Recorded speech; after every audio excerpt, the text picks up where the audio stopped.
goes like this.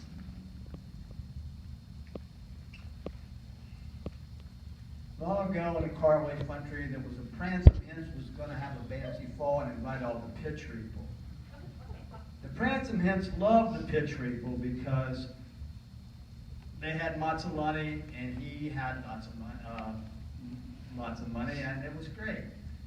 So he was going to have a fancy fall, and in the same Carway country, there was a young lady whose name was Rindercella. Now, some of you know about this Rindercella. Rindercella had two sad blisters, and she had among the other, but fortunately, she also had a Gary godmother. But the two sad blisters were invited to go to the fancy fall that was held by the prancing hens, and even the other got invited to the fancy fall, but Rindercella didn't get invited, so she just sat down in the corner. She sat down in the corner and shied. And while she was sitting there shying, appeared before her Gary godmother, and her Gary godmother luckily brought her Wajik Mon with her. So she said, "What's happening, Rindercella? Why are you kidding in the corner and trying so much?" And Rindercella told the whole gory story, you know, the one about the prancing hens and the fancy fall and the other and the samples, the whole thing. So she says, "Oh, Rindercella, you can go. You can go. But just be home by the local street night." I'm sorry, you have to be home by the last local street night. Because, you know, we have to give you a chance to get home. And Rindercella agreed. She said, "Okay, I'm gone."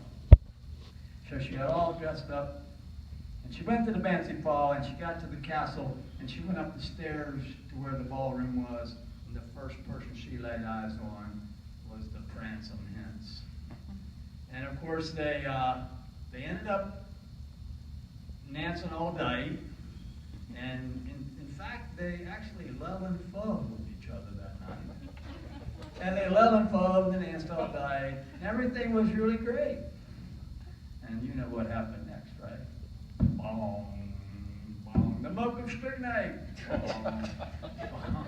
And Rindercella stands down the rares, and just before she reached the bottom, she made an ugly mistake. You know what she did next? Notice she slopped her dripper.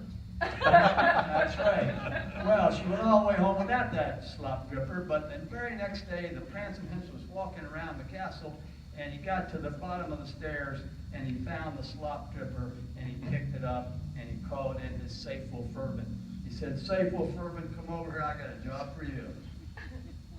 You take this slop dripper all around the Carway country and try it on the, you know, all the fair maidens or the Mare Maidens or whoever else." And so they, sometimes I get my words mixed up. So he finally got to Rindercella's house, and of course he tried it on the two sad blisters, and it fit and did. And then he tried it on the ugly other, of course it still fit and did.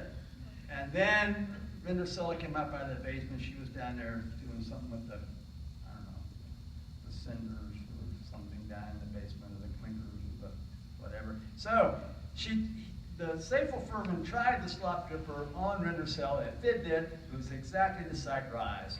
And he took her back to the castle, and they got married, and you know, but you know how that goes. But some stools have moorings. You know. So the story of this mooring is, if you ever want to go to a fancy fall and have a prancing hens lull and fub with you, then don't forget to slop your dripper.